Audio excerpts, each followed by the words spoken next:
Bukia Jishian Metoptram Riraling Chian Yandem Padi Sange Shindu Amite Gawargi Rohun Namda Shinla Triparsho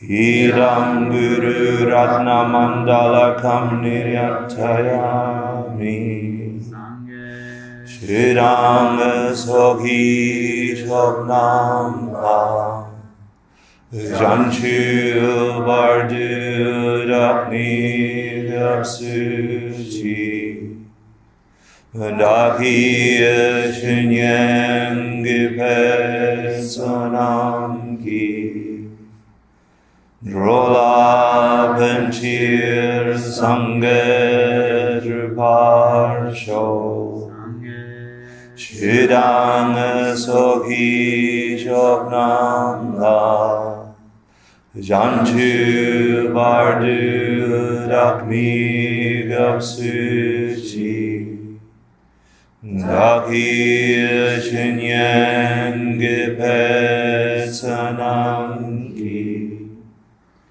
Drola Benchir Sange Druparsho Shudang Soghi Shobnam La Janchu Bardu Dakni Gyapsuchi Dakiya Chinyan Gipe Sonam Ki Drola Benchir Sange Druparsho. Okay, ladies and gentlemen, let's get cracking. I'd like someone to try and tell me the Madhyamika Prasangika four-part statement of two things that the way things are and the way they are not. Anyone? In your own words.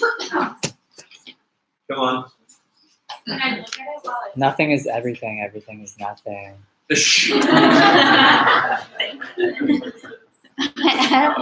Before looking, just try it. Look at that, Emmett. So nothing out there is on its own the way I think it is.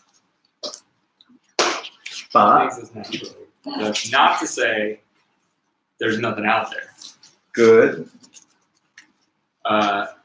Everything is. Things are the way I think they are because I think they are that way. I have been like, oh, I'm gonna call this a pen. But I'm gonna say this person's this way. But that's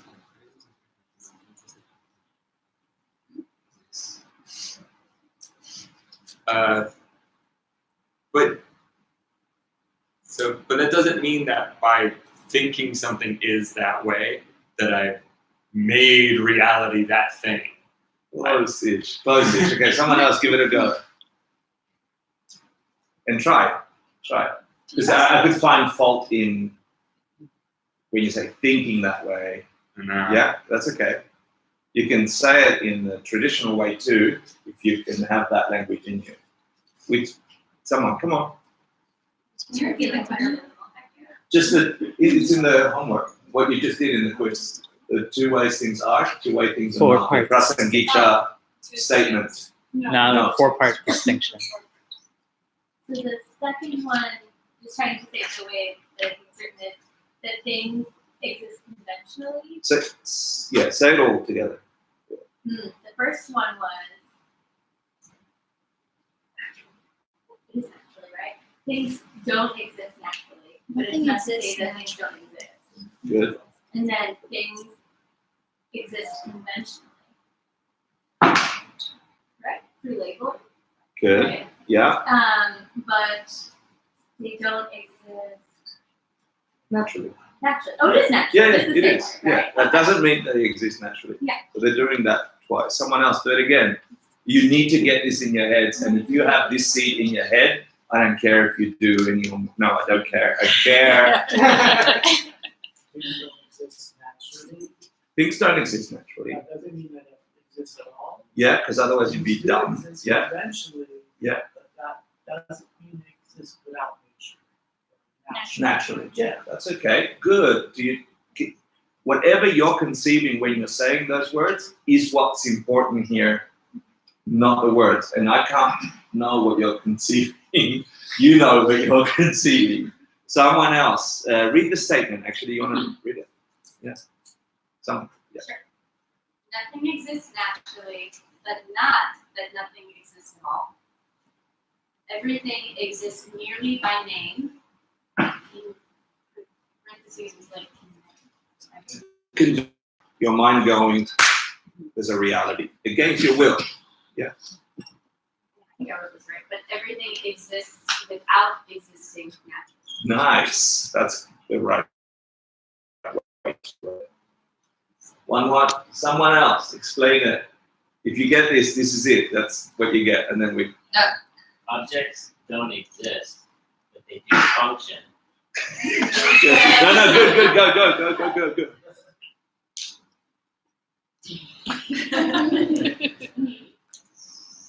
So I can have a drink. Yeah.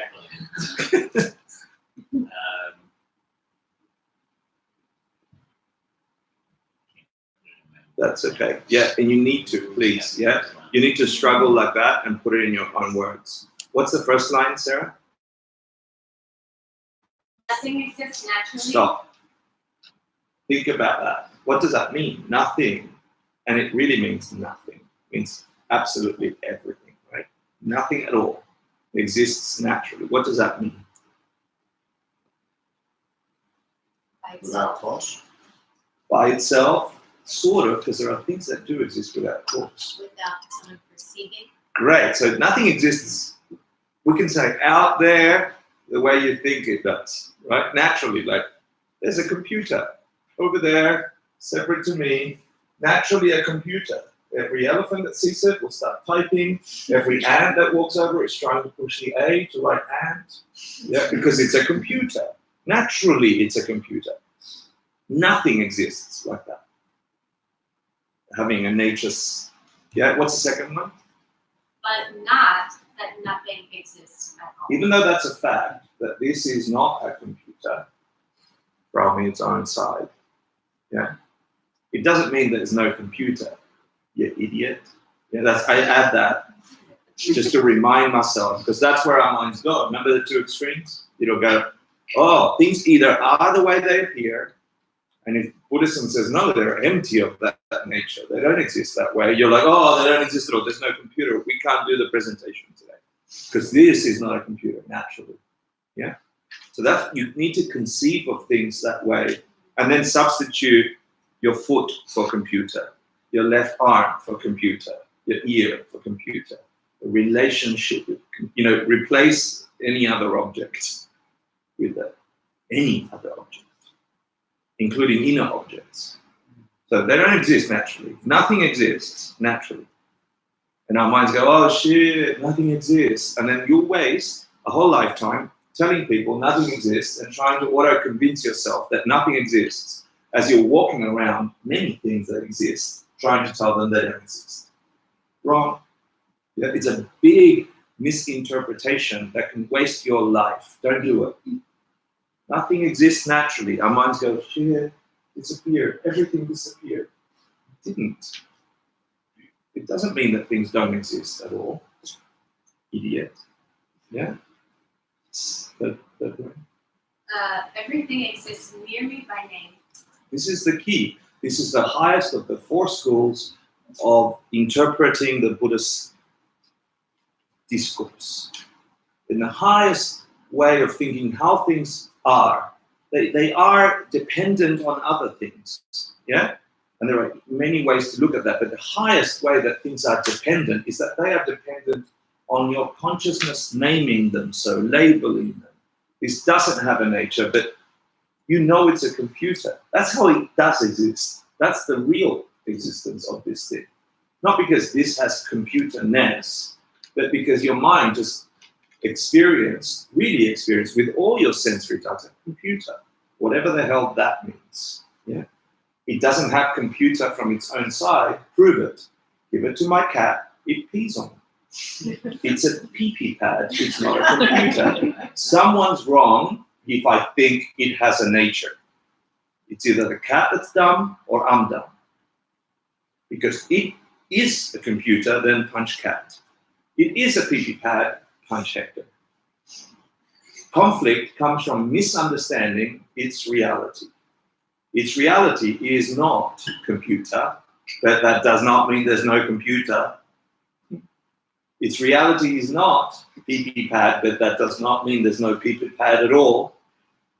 Things exist merely by convention, meaning experience, label.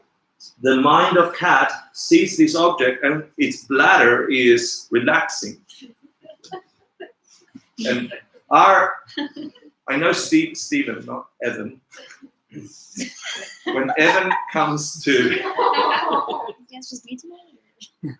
when Stephen comes home, even if it's 11 at night, and the computer or the pee-pee pad or the object is sitting there, he can't help himself. Like cats' bladders relax, Stephen's mind goes work for 3 joules until 1 in the morning. It's an object that gives him the experience of must be productive. This thing we label, name, computer. Stephen looks at it and gets stressed out if he doesn't have it close. If he's not doing it. Even while we're trying to watch good Netflix shows, he'll interject with a little email.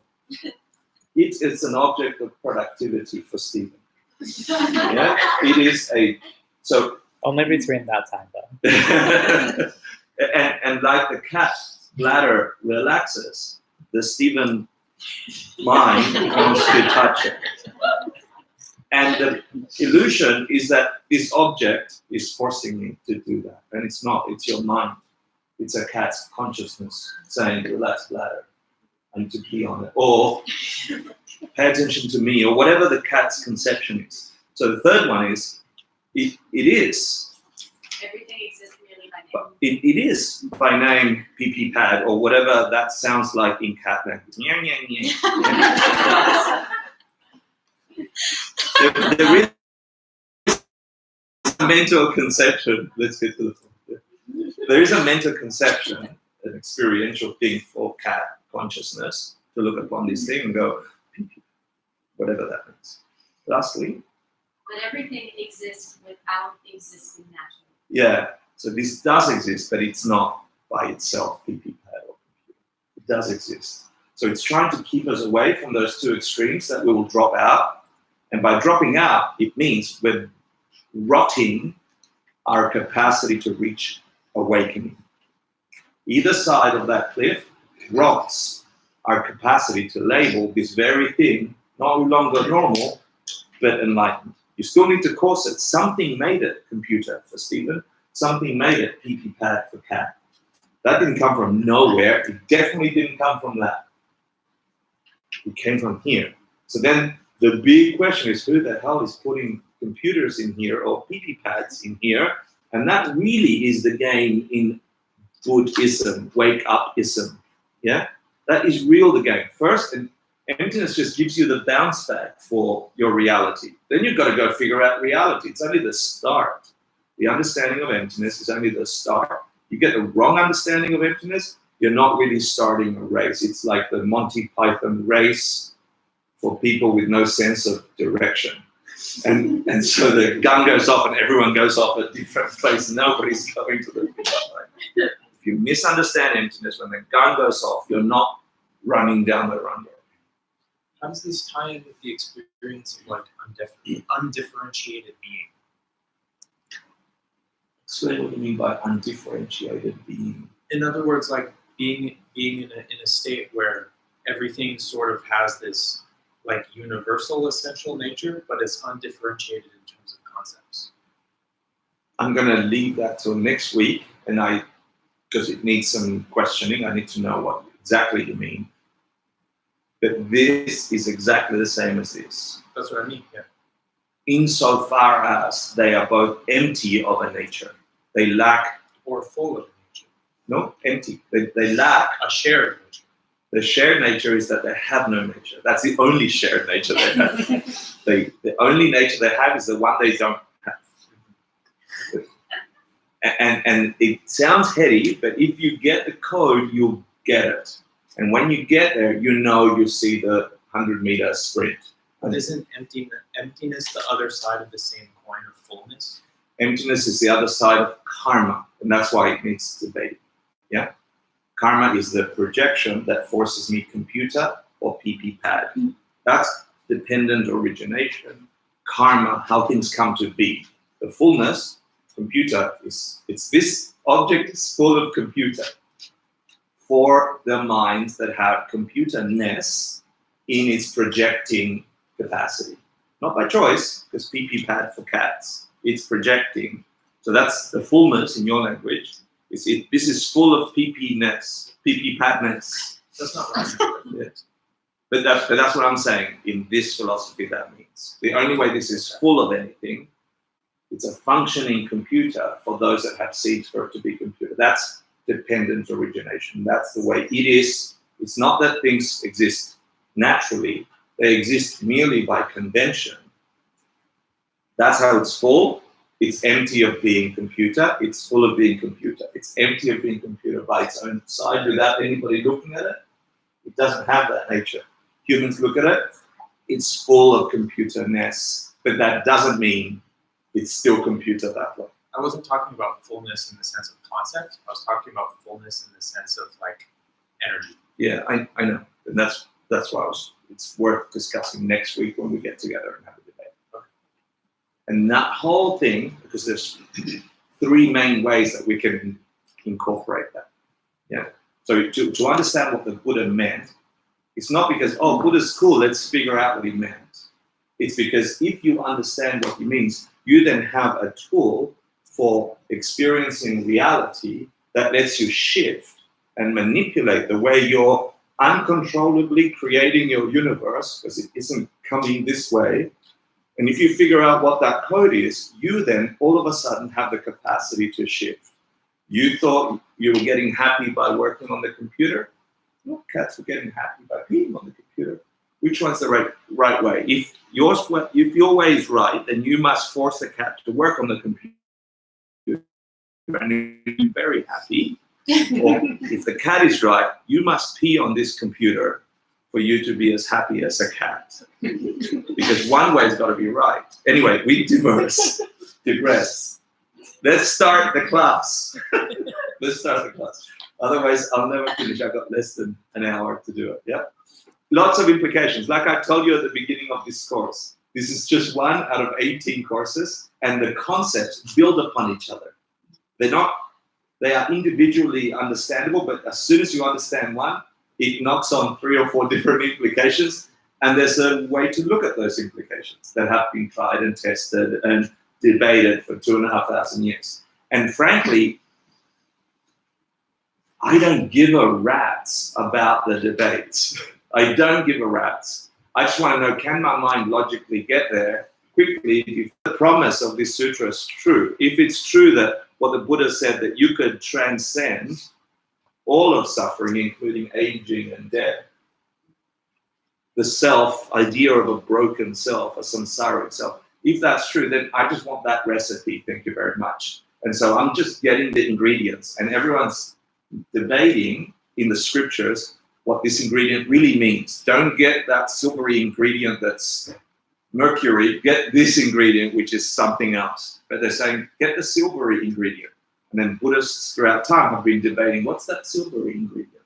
And some have tried the recipe this way and not gotten anywhere. And others have gotten the recipe this way and gotten somewhere. And then they left you little notes called sutras, commentaries, and the rest. And so I frankly don't really care too much about all the different debates that come from the Buddhist canon about how to interpret this and that, until they logically let my mind see the code that they're describing, so I can make the recipe. Buddhists, as well as any other ists, we love getting lost in collecting recipes that we'll never cook. You know, like I would like to connect all my baking recipes for enlightenment, and I have a nice collection from the 1600s and the 900s, and I can tell you the difference between the recipe from this time, because, you know, they didn't have flour like we have flour nowadays. Who gives a rat's? Let's make cake, yeah? Or whatever the thing is. And this is really it's so hard to get your mind there, because we will get hypnotized by the recipes. You know, go, oh, that's Nagarjuna said this. Did you know that? Good, thank you, Nagarjuna. Nagarjuna is also your projection. At this point, well, and I don't mean that disrespectfully. I mean, find the real code in the real recipe. Yeah, then you can make enlightenment cake. Someone read it out loud. Who has a beautiful voice? Shitsibu says me. Someone read, even if you don't have a beautiful voice, someone. Yay. Causes are empty. Buddha. It is thus any living beings who receive an explanation of this sutra and who are not made afraid and are not frightened and who do not become frightened are truly wondrous. Stop there for a second. So when it is not made, don't become, he's talking about causation according to the commentary by which Lama? Chone Lama. Cool. And this is the commentary. Can you read the red? Is that visible? The red? Yeah. Oh, it just looks like black, but yeah. Oh. The black that was red. Commentary? Yeah. If things did exist in a true way, then it would be improper to say that they ever changed. And then it would be improper. It would never be right to describe all the workings of things like karma and its consequences. The way in which all things work, and nirvana itself, and everything else are all quite proper. And none of these objects has any true existence. None of them has any nature of their own. What's he saying here? He's always been saying. What he's always been saying, but now he's always been saying it about different objects of attention, Now right? he's saying nirvana is the same. He's also saying the practice. He's saying the thing that causes another thing, karma itself, is empty of a nature. That's why it works, because it doesn't work the way you think it does. And that is the defining difficult point between the main schools of Buddhist thought. Any school below the Prasangika, the Madhyamika Prasangika, and I'll show you a little boring chart later, so you can look at recipes from the 1600s. Yeah? We'll say what we've been studying here for the last 23 years. The main thing we teach at Three Jewels, what the Dalai Lama teaches, what the Buddha taught, what Nagarjuna taught, what Chandrakirti taught, what Tsongkhapa taught, is that things are what they are for you because they are empty of a nature and your mind is forcing that projection. We understood that in the explanation, right? That if you understood that at whatever level, you've understood the highest. There's no higher way of looking at reality. There's no bigger umbrella to encompass all than things don't have a nature. Nothing has any quality at all, except the quality that you are forced to experience in it. And in that relationship, perceiver and perceived create reality. Yeah, and it's not like you're fabricating reality out there. Even the conception of this reality is formed in your mind and projected on sounds and words and concepts, and you're forming something that also doesn't have a nature. So he's getting a little meta by saying the way this works also doesn't work. That's why it works. And this is trippy because it trips up nearly all of the other Buddhist schools who are going to argue, we're going to argue for them to try and argue back. That's because our minds go there, not because it's interesting recipes. So I'll give you a quick summary of what we've been sharing. And most of you know these things. We say things are empty. All things are empty. Remember, I started that way. Nothing at all has a nature from its own side. They're empty. Therefore, they are dependent on our projection. We buy that when I tell you that for objects. Objects like the pen. We've done the pen thing trillion times in here, right? So when I say, what is that? You say it's a wrong. It's a projected image of a pen. No, it's a pen. Yeah, it's a metaphor of a metaphor. No, it's a pen. Okay, let's do it. When I say, what's that? You say a pen. Is it using those 4 stories, right? Is that a pen? Assuming Not naturally. Not naturally. But does that mean it's not a pen? No, that doesn't mean it doesn't exist at all. How is it a pen? By my name, by projections. But it doesn't exist without my projection. There wouldn't be pen without mind calling it pen. That's all. You did it. Yeah? Okay, let's go home. No. But we've done that over and over and over at 3 Jewels. And that's the main school. That's the high school. Projections is dependent origination. There's a whole bunch of other dependent originations I don't frankly want to go into. Oh my gosh, that's so cute. So we keep using the dog example because for dog, that's not a pen. That's a chew toy. So let's go for the dog's perspective. Is that a chew toy? Hmm? Not naturally a chew toy. Is there no chew toy? No. How is it a chew toy? Yeah, or feels chew toy, or whatever we say. Yeah.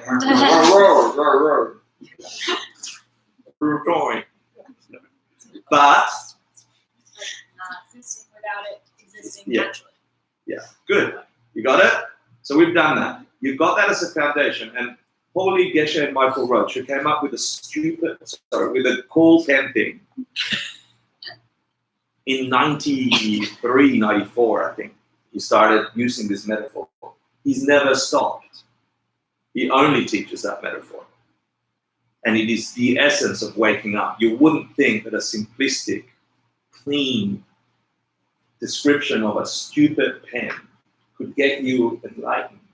But if you get what we just did, you could break open infinite possibilities for real. And no, sorry. So we also, in these courses, have gone down the rabbit hole of, okay, what about the parts of the pen? Isn't there some stuff behind the pen? Isn't there cylinders? And the answer is, for the educated few that understand those 4 lines, are there cylinders? Yeah. Not naturally a cylinder. How are there cylinders? Good. And then in previous courses, we also said the same for inner states like anger. Are we there? Yeah. She's fake angry, but you get it, right? What's her name? Selena. Selena? Yeah.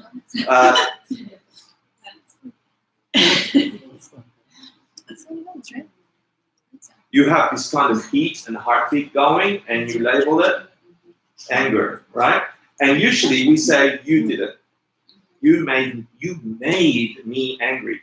You computed me, computer. You bladdered me. You made me angry.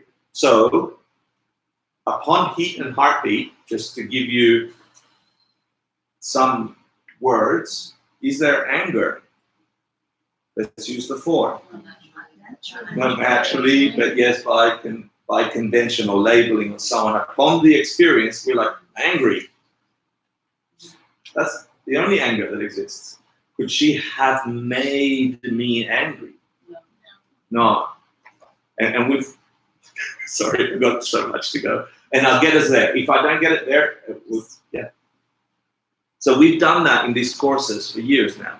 Okay, I'm just giving you a summary because I thought it would be unfair to drop you into this new karma. And it's also for the parts of the mind and mind itself. Depression, sadness, gloominess. My mind's always like this. I'm always depressed. It's so dark in here. Feel moody. Conception upon sensation, mental movements that make me believe that that's what I am. Put up your hand if you've ever been sad. Okay. Keep your hand up if you've also been happy.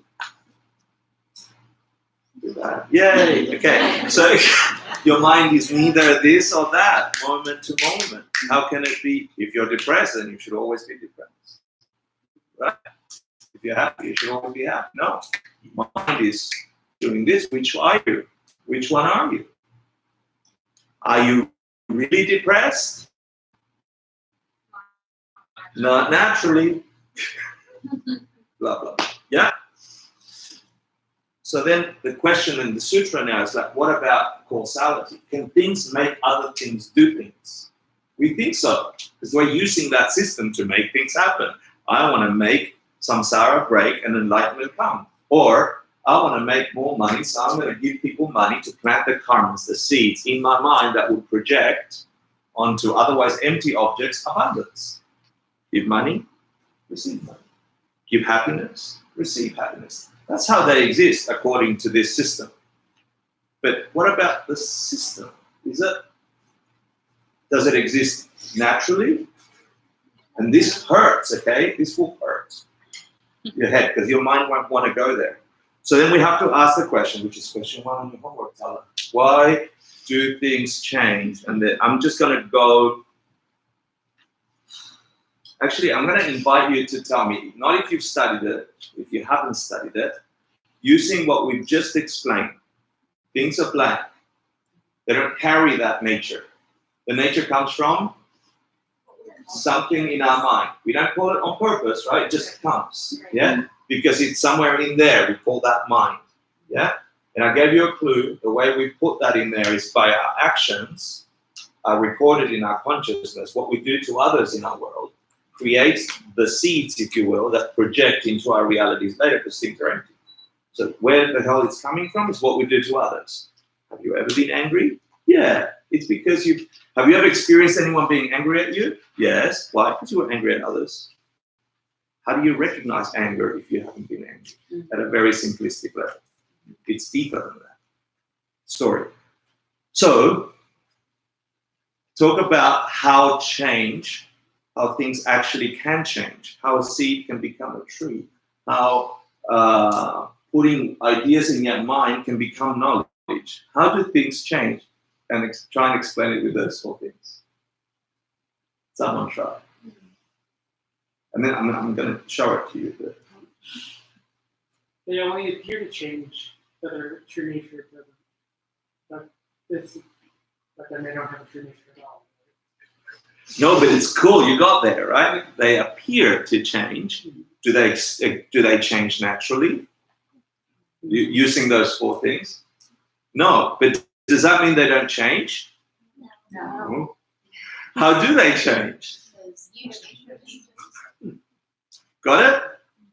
Woo. Okay, so there's this thing similar to the 4 lines of the saying, Chunam Tom Kang Judge Topa. Basically, they say, even though objects are empty, and object means everything, including mental objects and emotional objects, even though they're empty, they still work.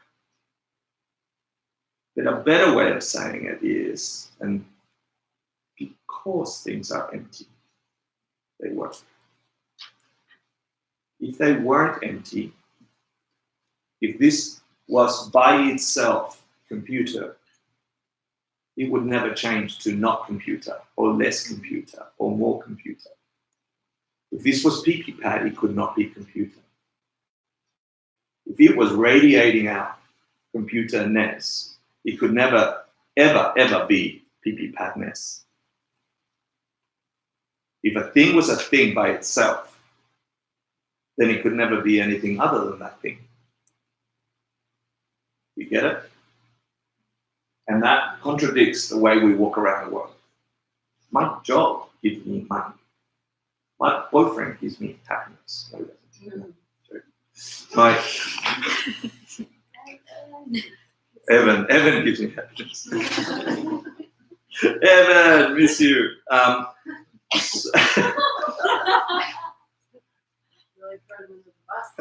know, and again. He let me last time. We're good.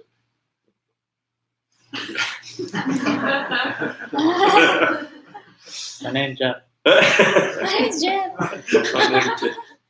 So for example, let's get something that works like medicine. Medicine always works, right? Every time you take aspirin, your headache goes away.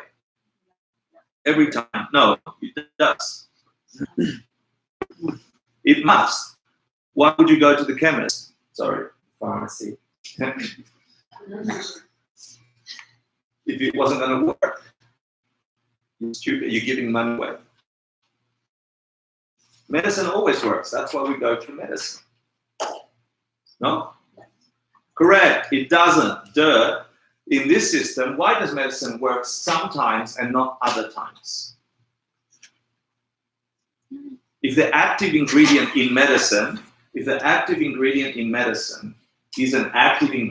that removes headaches or whatever it does, then headache gone. But that's not true. Maybe there's 10% of the jar that doesn't remove headache. You spit them out, return them. You go to the chemist and go, excuse me. Faulty. It's faulty. It's faulty. Sorry, it's faulty. Plus, I've got a headache. Can you get? Now, I know it sounds ridiculous, and I am being silly, right? Because it's a complex set of things. But if it really did have an active ingredient that was radiating whatever the result of the medicine is, it must always work. Something else is at play. Now, using those 4 things, does medicine always work? No. Does it have the nature of making things work? No. It doesn't naturally. And here is the problem, because as soon as I said that, you're all like, no, medicine doesn't work.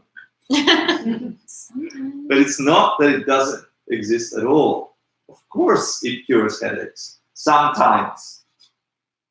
And as soon as you say sometimes, and not all of the time, it's not making the headache go away. Something else did it. If it was the cause of removing headache, every time, cause means cause and effect. Every time it must remove headache. The fact that it didn't proves that it doesn't remove headaches without your projection of it removing headache. Does that make sense? Does it remove headaches? Not naturally. Good answer. Good answer. Not naturally. Does it remove headaches though? Yes. By convention. Excellent. And you start thinking that way about your world, and you are now ready to go in the race of people without a sense of direction, and you know you're somehow heading right. Yeah? Everyone else is like, karma emptiness, practice meditation, be compassionate, do nice things for people, yoga. And they're just running all sorts of places. But if you can say that, you still have to force that because it doesn't come naturally. You have to force that convention, and at least you're heading forward. Mm-hmm. The only question I have about that. The only one. Like, there are some things that seem like they're not big, like gravity, right? So like gravity. We'll get to it. Yeah. Okay. Yeah. Does gravity exist? No. Not naturally. Does it exist? Yes. Yes. Yeah. Well, I mean, it's easy to answer, but like, you know, this is the same result, right? Like, that's not something we have a choice about. Good call. Yeah, good. Let's talk about investments. Let's make money together. Yeah, let's talk about risky investments. They always make money, right? If you take a high risk, you're going to make a high gain. Is that right? Yes. 100% of the time. Same as medicine, okay? Same risky investment. Someone makes money, someone doesn't make money. Is the investment the cause of the making or not making money? It can't be. What's needed? A mind that is forced to perceive making money. the karmas to experience money as the result of that investment. So to answer it like Emmett did, just high-risk investment produce high yield? Not natural. Not naturally. Does it mean it doesn't at all? No. What's it need? Just the right tech company? Just the right employees? Just the right time of year? It does need all of those things, only if those things are the ones being projected as the thing producing the result. You need the right mental constructs that are forced upon the otherwise empty, risky investment to produce the result. If you get that, good then. There's this school called the Madhyamika Svatantrika. It's a middle way school that gets stuck at the idea that things that function are empty. So they produce this metaphor called the two deceptive realities. And they call the right way that things appear and the wrong things that things appear. And they give us an example in this debate. If you imagine driving down the road and on one side you see a lake and on the other side you see a mirage. They both appear the same way, right? They're deceptive realities. One is a real lake. The other one is a mirage, right?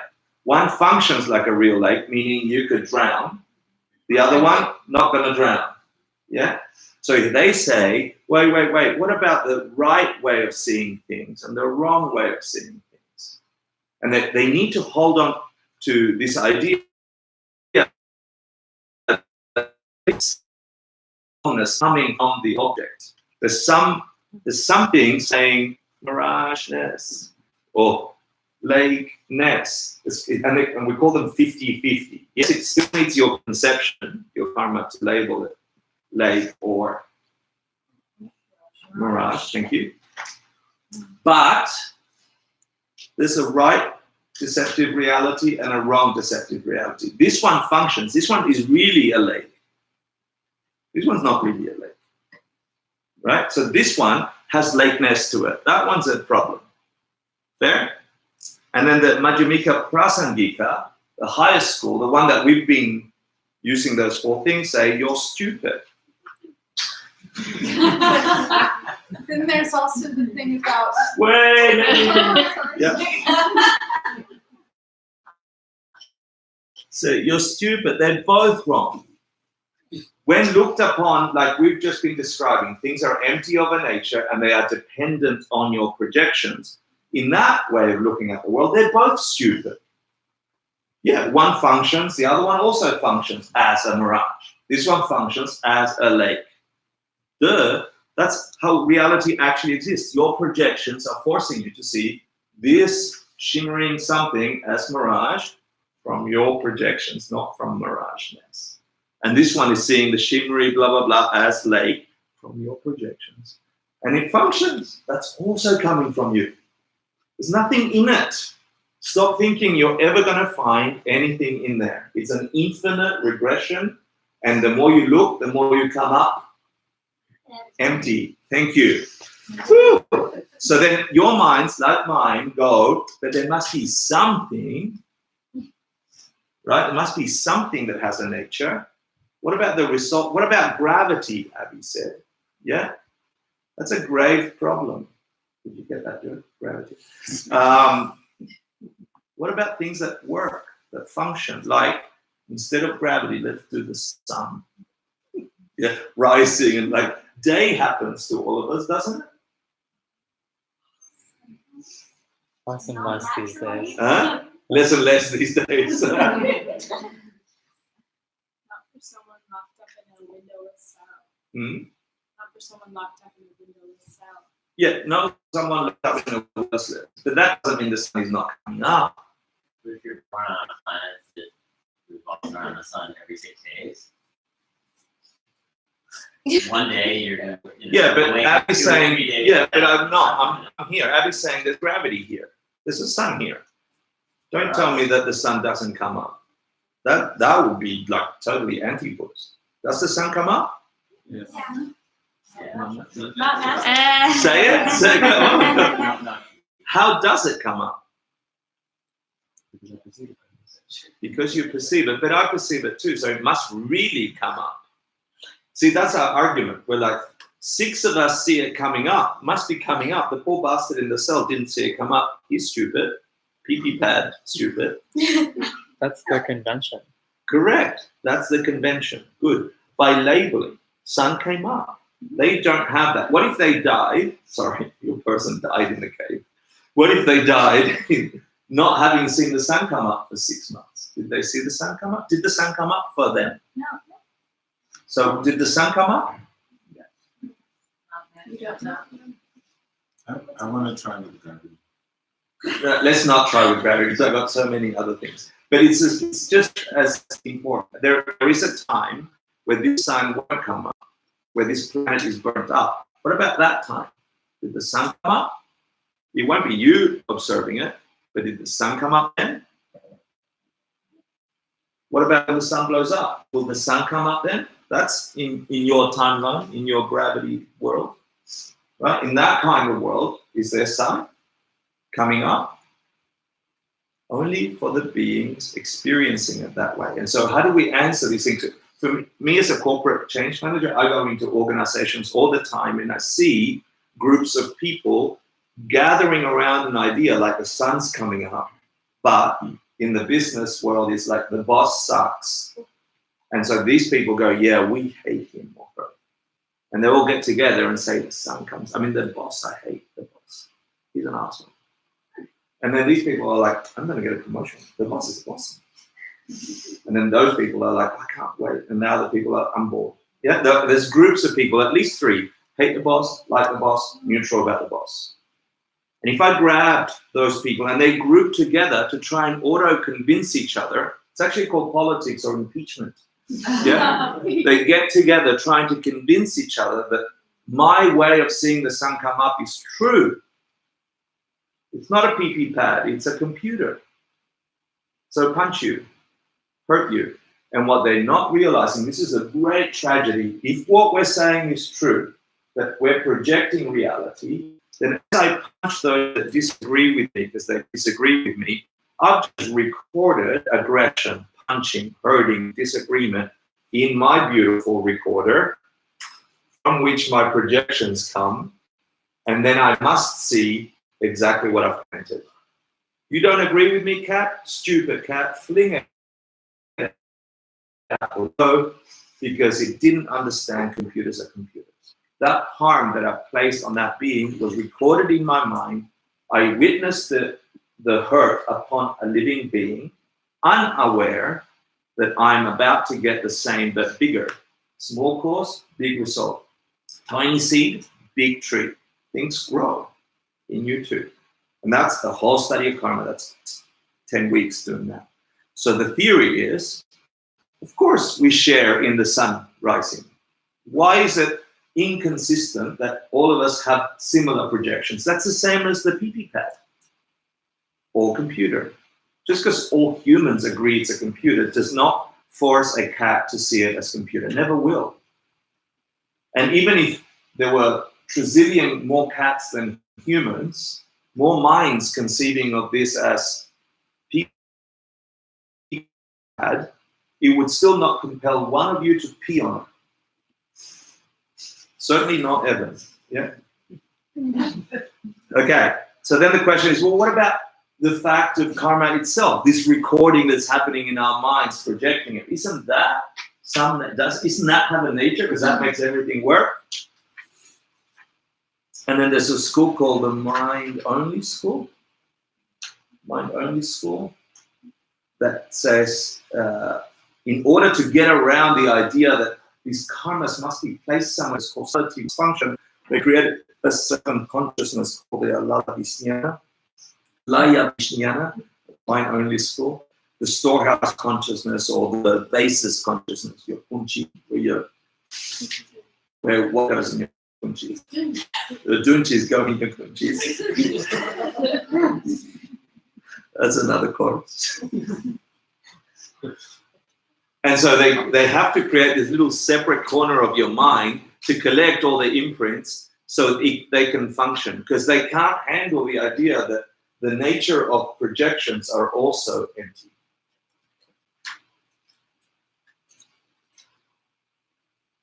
And I'll give you an example. So in the sutra, we talked about the self, a person, a life, and a being, a living being. Yeah? And those things are my conception of Hector before he walked in here is the same Hector that is talking now. Right?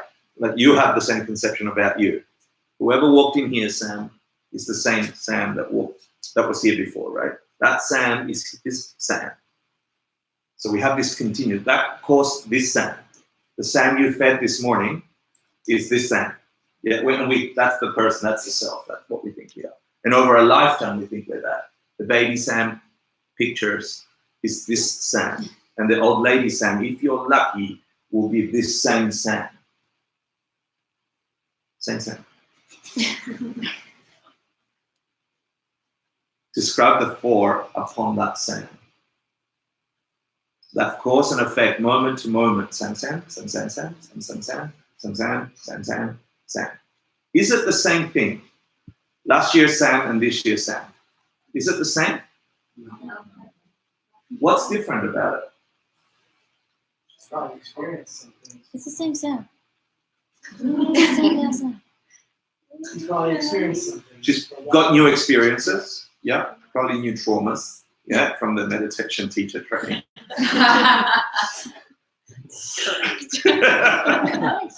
What about physically? Same hair?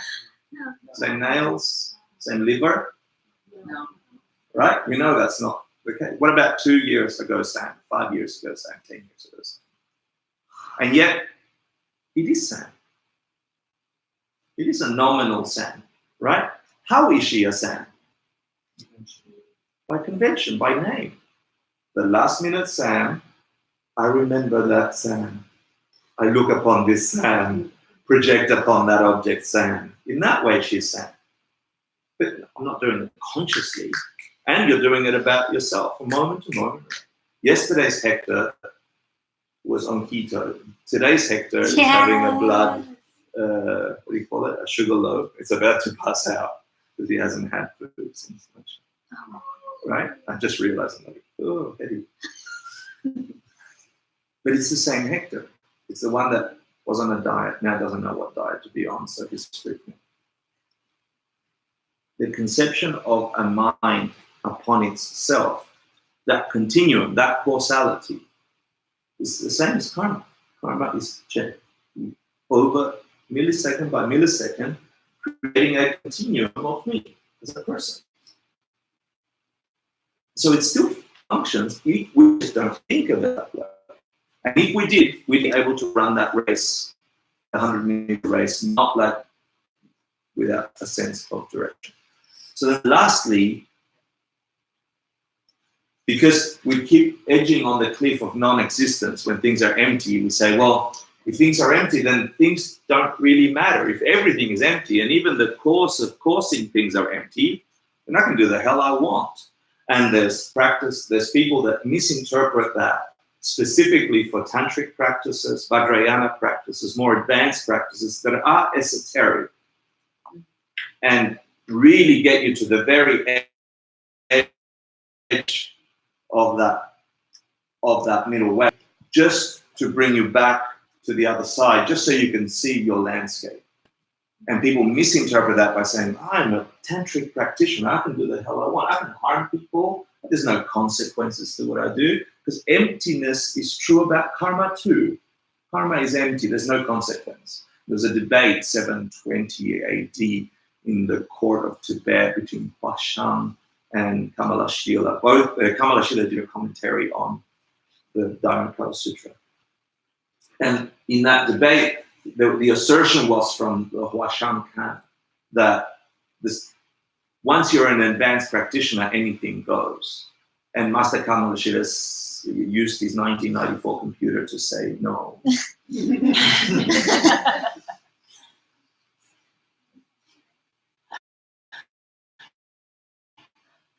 And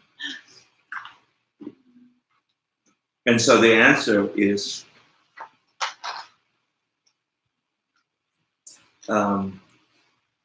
because all objects in the world are empty, like empty screens, what we see on them is completely, totally, 100% dependent on the projections that come from your mind.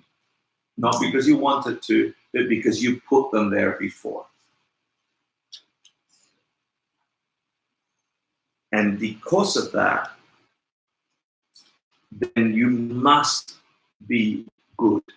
You must be ethical. You must be kind. You must do to the world the very things you want your world to turn into. Hurting a single living being created an imprint of hurt.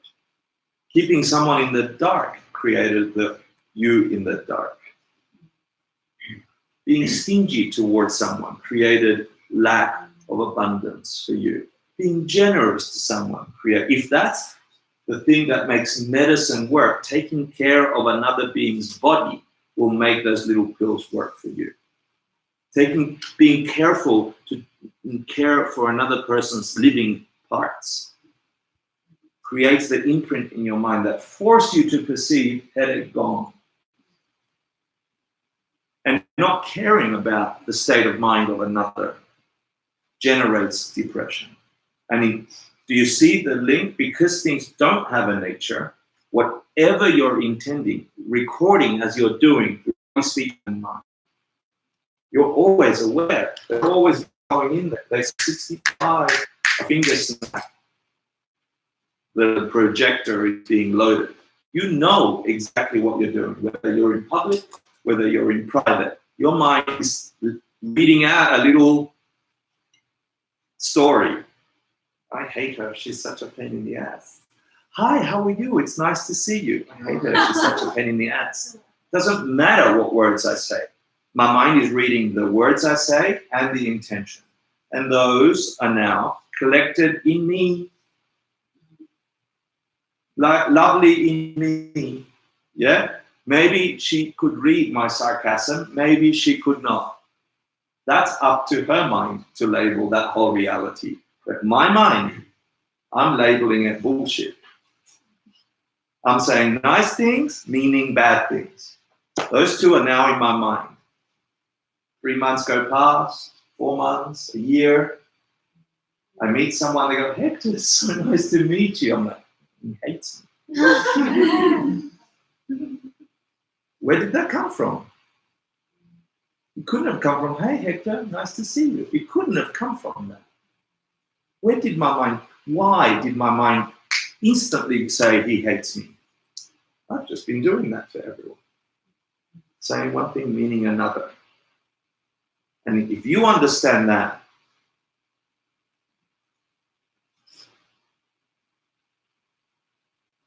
then you realize that every single enemy you've ever fought with, every person you disliked and did something mean in your mind or in your words, first of all, it's coming back to bite you.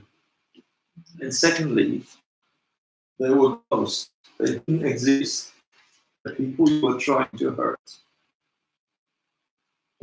They were your echoes of what you've done to others in the past, the way you see anyone. You see someone as annoying, you were annoying. Hurting them or making them fight with you just creates problems on top of annoying. If you understand this, you see the unnecessariness of war. Every tiny harm you mean towards someone else, you're fighting ghosts. They don't exist that way. They are your projections. And you don't like your projections. You don't like it's like a hall of mirrors and some haunted bloody show. And you see the scary boss, and you don't realize you created the scary boss. So you fight with the boss, which makes more scary boss. You punch the cat because they beat on your thing because you didn't take care of other people's technology or whatever the story is. Light produces light, infallible. So every harm you've done it towards a thing that doesn't exist. There's no such thing as a person out there separate from your projections that could ever hurt you. Do they hurt you? Yes.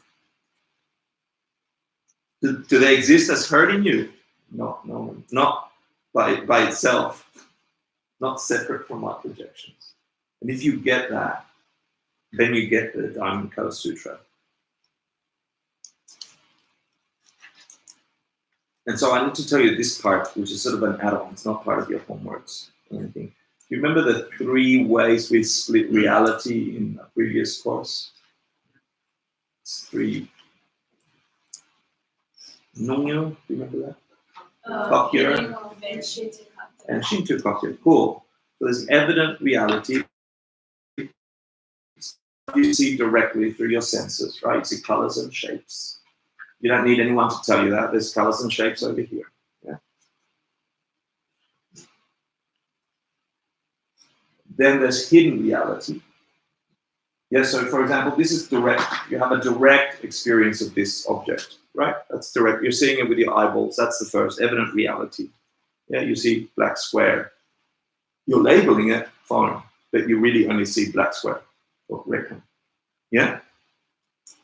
Then there's another way of experiencing reality, which we do all the time, and it's hidden, it's subtle. And we do that not directly, but we do that with logic and reasoning that is lightning fast.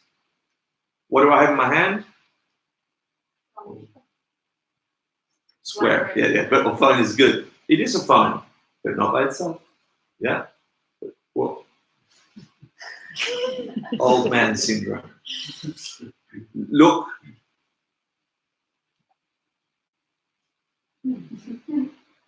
Not you. What do I have in my hand? How do you know? Yeah, but how do you know? It was back there. You don't have a number. You can't see it. I showed it to you a millisecond ago, but you can't see it now, Red. How do you know I have fun? Because there's deductive. Duh, yeah, obviously. Yeah, deductive reasoning told you there's a fun. And that's right in a nominal world. No problem. That works. Of course it's a fun. Yes, you have a back, even though you can't see it.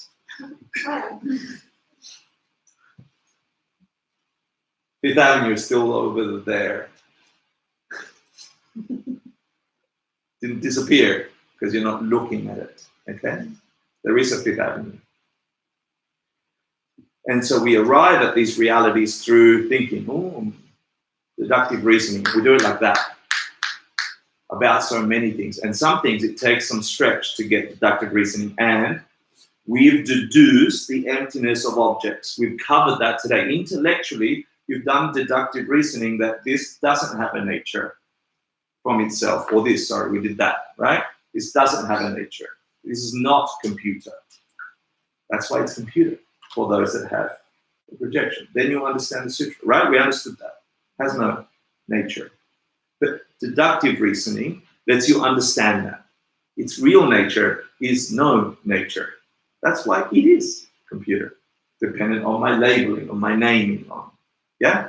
We're good so far? Good? And then there's Shinto Kokyo. Let's say it like that. Shinto Kokyo. Which is things sort of beyond the reach of our current capacity.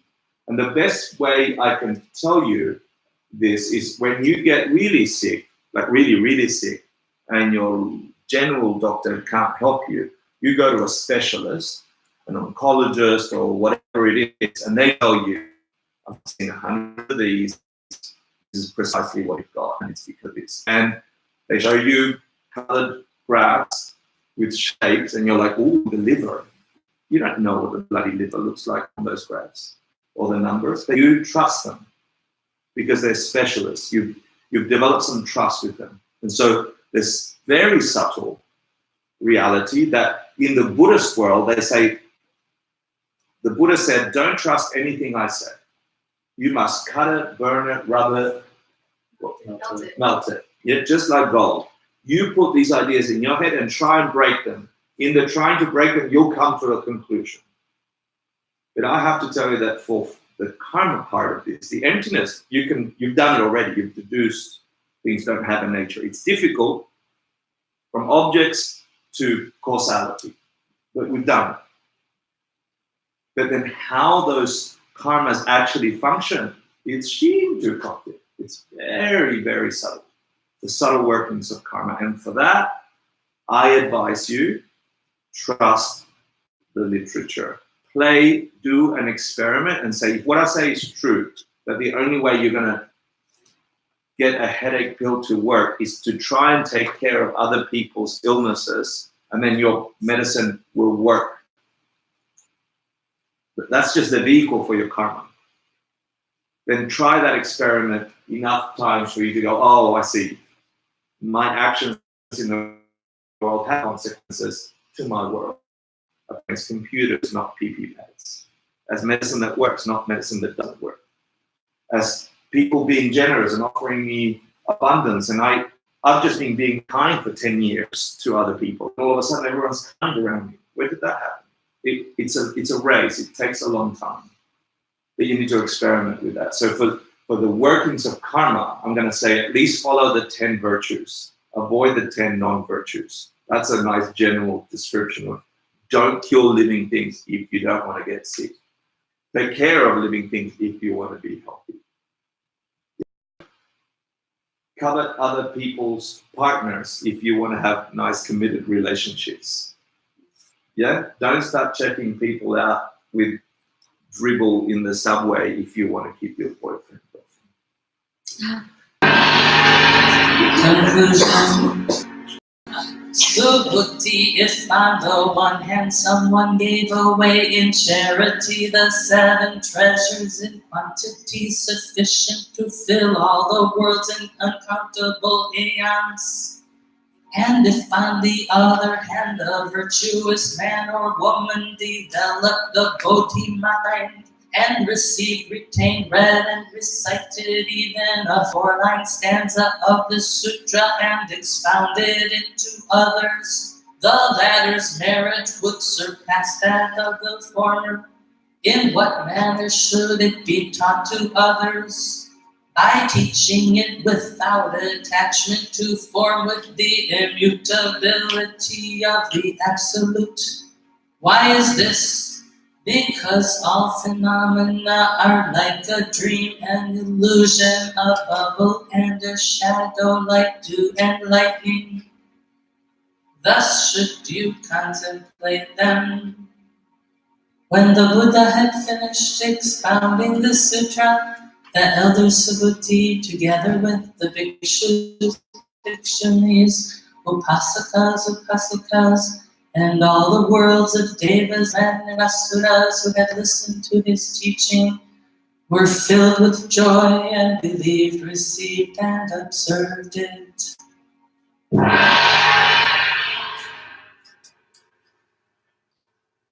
That's the end of the sutra from her chant. But I want to quickly talk about these 4 lines. When they say, if you just remember just 4 lines of this sutra, the tradition is that you remember these 4 and you understand what the metaphors mean. So can someone read it? Lala? See anything brought about by causes as like a star, an obstruction of the eye, a lamp, an illusion, the dew or a bubble, a dream or lightning, or else a cloud. So then there's some traditional way of describing them, but essentially they all say anything brought about by causes, anything changing that brought about something else that's changing, anything produced must necessarily disappear if you don't understand where it comes from. Because it's this misunderstanding that brings them into being in a broken way. Understanding makes them be the way they are. You understand how they really are, empty of a nature. And therefore, as you're taking actions to produce them, you can maintain them, they say, like fusion in an upward spiral that's not diminishing. And so the star, the metaphor of the star is, they say, stars look magic at night. They're vibrant, they're real, they're like full-on suns up in the sky. And they we experience reality like that, vivid, bright, sharp. But as soon as the sun comes up, they disappear completely, as if they were never there. And it's the same for anything brought about by causes. They seem so solid, this life of ours, these relationships we have, these understandings we have, these conceptions about ourselves that we have. They're like a star. As soon as you see it for what it is, the sun of insight, wisdom dispels that glittering thing. It doesn't mean they disappear completely, but they're not what you thought they were. And the same for an obstruction of the eye. If you had something in your eye and you looked at everything through a, I don't know, is it jaundice that you get yellow eye? Huh? Or cataracts, we can use cataracts. Then you think that that shape existed in everything around you. That's all you could see was this obstruction of the eye. The reality we live in is like that. We think things are not PP pads, but computers. We think things have a nature of their own. And so we're forever fighting phantoms, trying to get what we want and avoid what we don't want, not realizing the real cause. Those things, fleeting, they're like an illusion, like seeing something in front of you all the time. Remove that and you will see clearly. The next one is a lamp. I remember the lamp one. Is it like the oil burning out or something? I got a note. Let me see.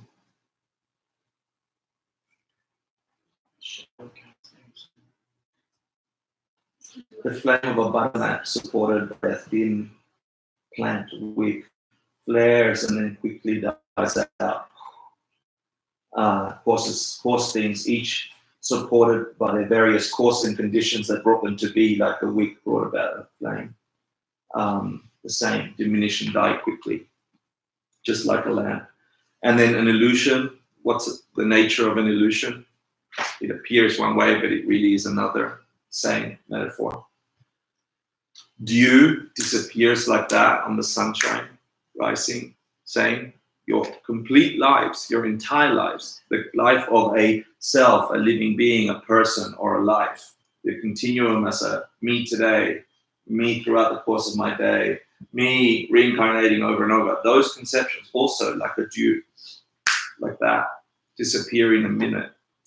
Do you remember what it was like to go to your first school day? Do you remember what it was like to meet your first partner? Those things just gone. You think your life is going to be different. And until you figure out what it is that's causing every bliss and causing every problem, we're stuck in that whirlpool forever. But you don't have to be. The code of this thing is that if you get to the nature of things, that's why the whole thing was saying things are not the way they appear. That's why they are, because they're not. It's telling you your world and nirvana, enlightenment, everything is possible because this doesn't have to be this way. This is forced upon you by your projections. You just don't remember creating them. And so you're stuck in this hologram that is real. It's not real. Don't fall off the cliff just because it's a projection. And so they're trying to keep you understanding the real nature, the real code of what it is that's producing every experience. So you can generate the ones you want, diminish the ones you don't want. And eventually you'll get to a place where you can only have the ones you really want because you understand them, not because you've got some attachment to them. Like a dream, when in a dream you think it's a reality until you wake up and then you're like, oh, that was a dream. Same as this experience we're having. Or a cloud. So that's it, ladies and gentlemen. You have finally reached the end of the sutra. There is one more meditation contemplation that if you dare to do, I invite you to try to contemplate it. I was trying to do it coming here and looking at the train moving, and any moving thing, any coarse thing, any functioning thing. I was trying to look for its emptiness. What is it that makes me think the train is moving? And I invite you to do this a lot, and then you'll notice what's happening. There's your homework and quiz download. There's your homework and quiz download. And let's do one final prayer. And then next week, we get to debate, ask questions, break concepts, and then maybe do the download. Here we go. Sashi Ukiya Jishiyan Metodram Viramin Shiyan Yampadi Sangha Shindu Mitelumargi Drokun Nanda Shimla Chuparsho Idam Guru Ratnam Andarakam Nirantayami Deva Sram Yashe Satsokshin Sram Yashe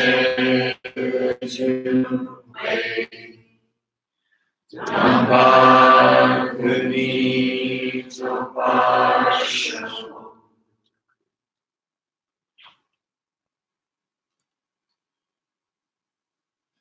Thank you so much for placing your minds on this for the last 2 hours or 10 weeks.